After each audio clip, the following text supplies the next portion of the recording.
The cameras were rolling, the studio lights were blazing, and Joy Behar had no idea she was about to make the biggest mistake of her career. Somewhere between her third question and her fourth, she would cross a line with a man who had spent 40 years refusing to play Hollywood's games, a man who had survived plane crashes, built furniture with his own hands, and stared down studio executives who thought they could tell him what to do. Harrison Ford didn't come to The View looking for a fight.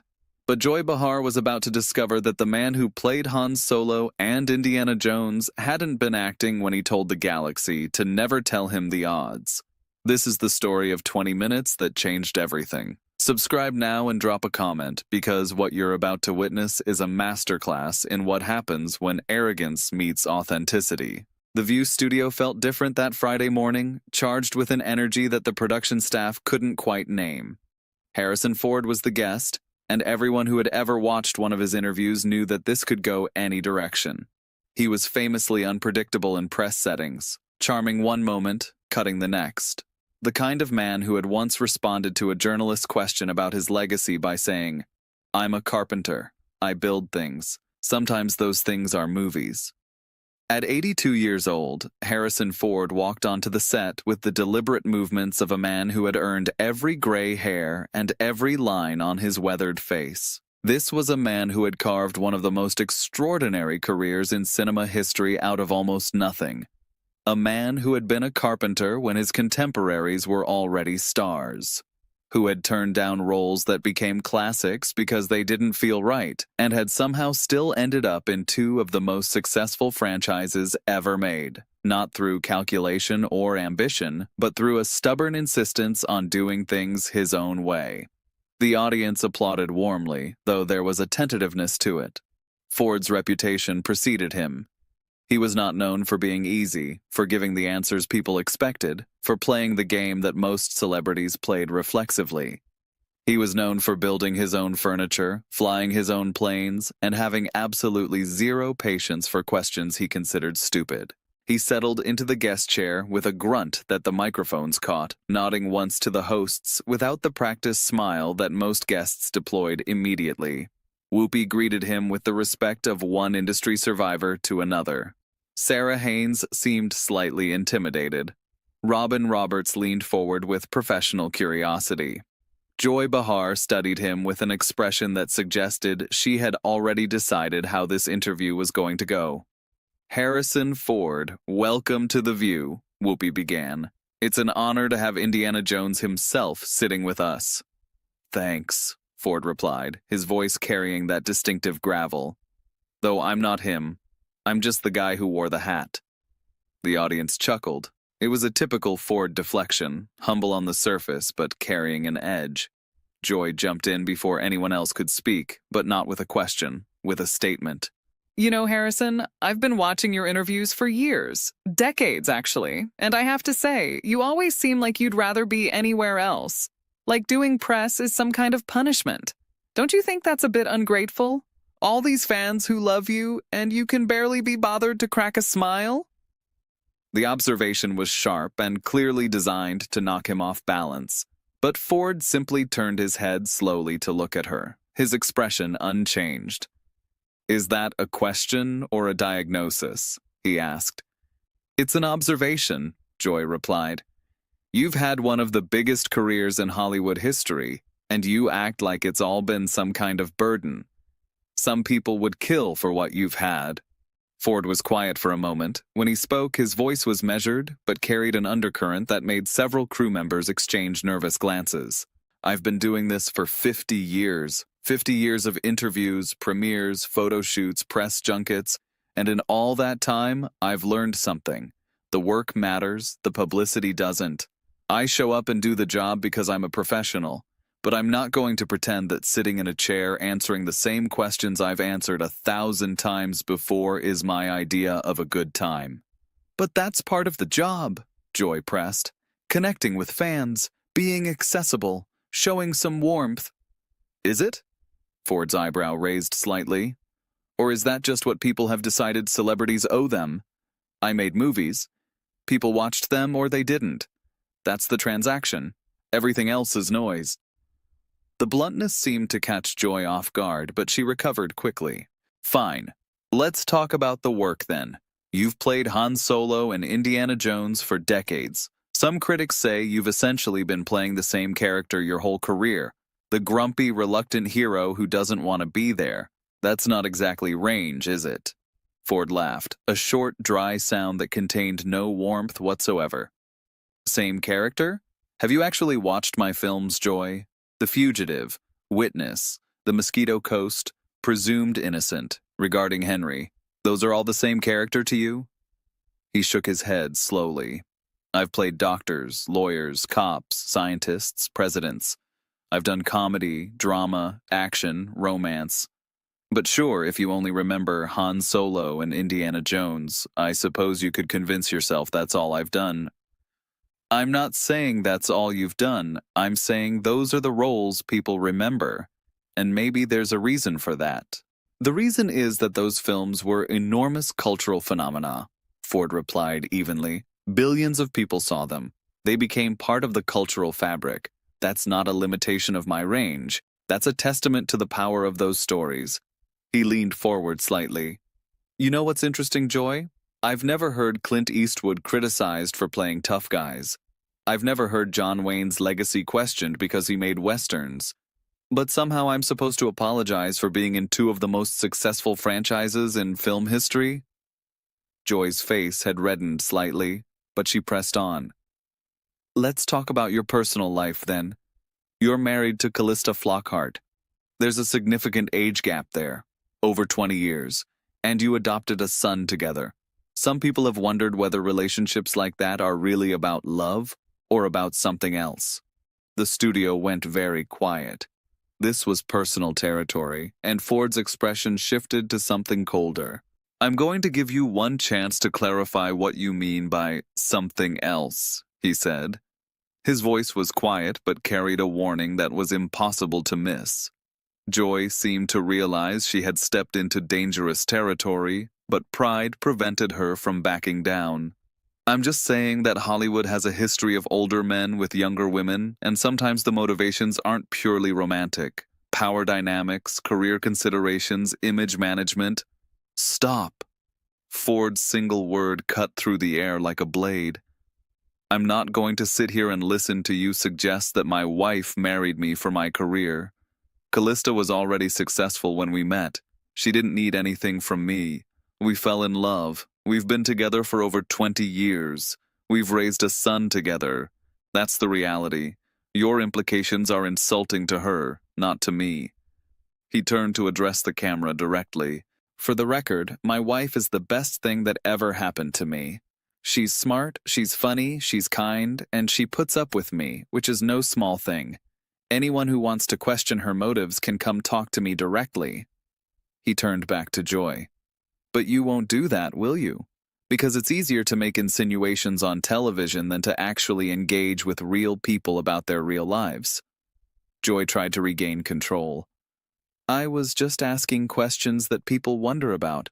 No, you weren't, Ford said flatly. You were fishing for controversy, that's different, and I've been around long enough to know the difference. He crossed his arms, settling into his chair with the posture of a man who had no intention of leaving. Let me tell you something about my life, since you seem so curious. I started as a carpenter.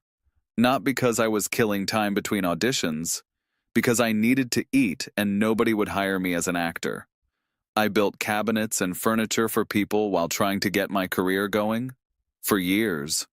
While other actors were going to parties and making connections, I was sanding wood and installing doors. His voice carried a mix of pride and old frustration. George Lucas hired me to build cabinets at his house. That's how I got the audition for Star Wars, not through an agent or a connection or a lucky break, because I showed up, did good work, and somebody noticed. That's the foundation my career was built on. Craftsmanship, showing up, doing the job right. He paused, something more personal surfacing in his voice. You know how long I was a carpenter? Almost 15 years. From my late 20s into my early 30s. While other actors were becoming stars, I was measuring twice and cutting once. Learning how to work with my hands, learning patience, learning that there are no shortcuts when you're building something real. His eyes seemed to look past Joy into some distant memory. I built a recording studio for Sergio Mendes. I built a sun deck for Sally Kellerman. I renovated Joan Didion's house. Real work for real people who expected real quality. And that's the work ethic I brought to acting when I finally got the chance. You don't phone it in. You don't cut corners. You do it right, or you don't do it at all. He looked at Joy with something approaching contempt. So, when you suggest that my success has made me ungrateful, or that my marriage is some kind of arrangement, you're talking about things you don't understand. I've earned everything I have, through work, through persistence, through refusing to give up when the industry told me I wasn't good enough. Joy seemed to be searching for a way to regain the upper hand. Fine, let's talk about something else.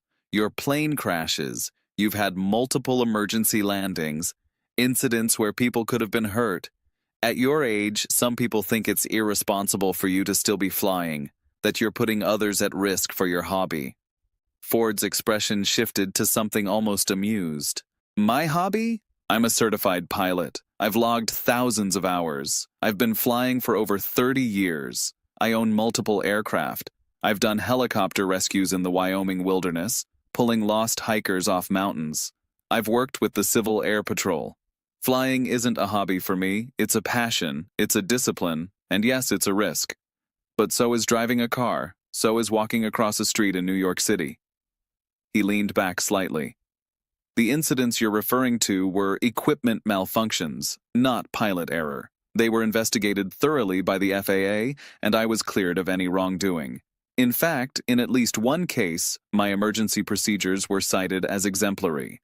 I landed a plane on a golf course when the engine failed and walked away. Most people would have crashed. I didn't, because I know what I'm doing. He paused. But you knew that, didn't you? You just wanted to ask the question in a way that made me look reckless. That's what this whole interview has been.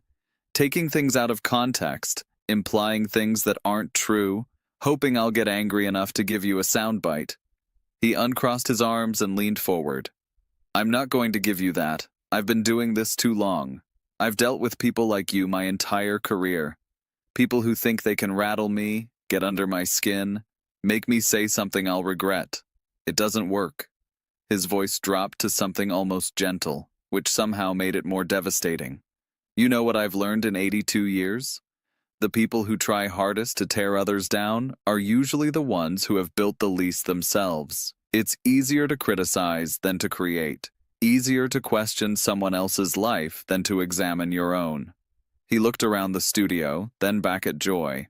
I've built things. Movies, yes, but also actual things. With my hands. Furniture that people use every day. A ranch that I've worked for decades. A family that I love. A career that has lasted over half a century. What have you built, Joy, besides a reputation for making people uncomfortable? The question hung in the air. Joy's face was now fully red. I've had a successful career in television and comedy for decades, she said defensively. Have you? Ford's tone was almost curious. I don't know. I don't watch television much. I'm usually out flying or working on the ranch or spending time with my wife and son. You know, actual life things. The dismissal was brutal in its casualness. Joy stood up abruptly. I don't have to sit here and be insulted. Then don't, Ford replied, not moving. I was invited here to do an interview. You're the one who decided it was going to be an interrogation. I'm just responding to what you've given me. This is my show, Joy said, her voice rising.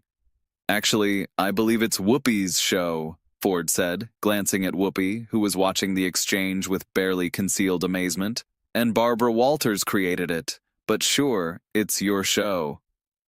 The correction was precise and delivered with the timing of someone who had spent decades working with the best screenwriters in the business. Joy stood frozen, clearly unsure whether to stay or go.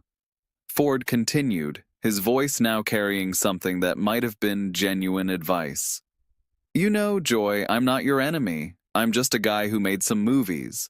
I came here today prepared to talk about work, about life, about whatever you wanted to discuss. But you came in with assumptions, with an agenda. You decided before I sat down that you were going to put me in my place. He shook his head slowly.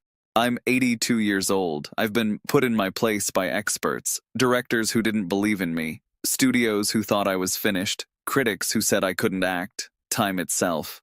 You're going to have to try harder than a few loaded questions and some tabloid insinuations.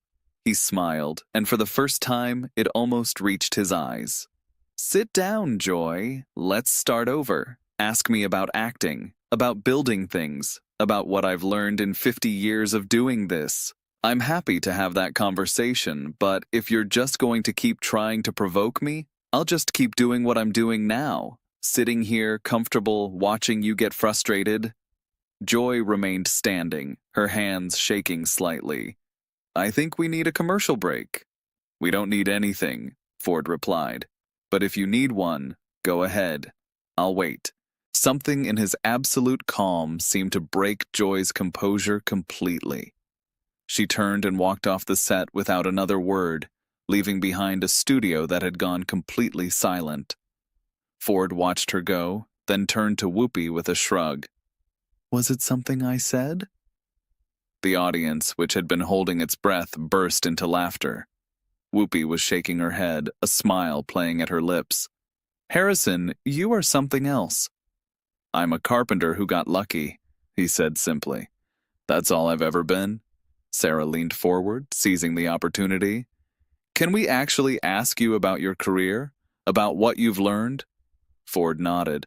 That's what I came here to do. And for the remaining time, freed from Joy's hostile presence, Harrison Ford gave one of the most engaging interviews of his career.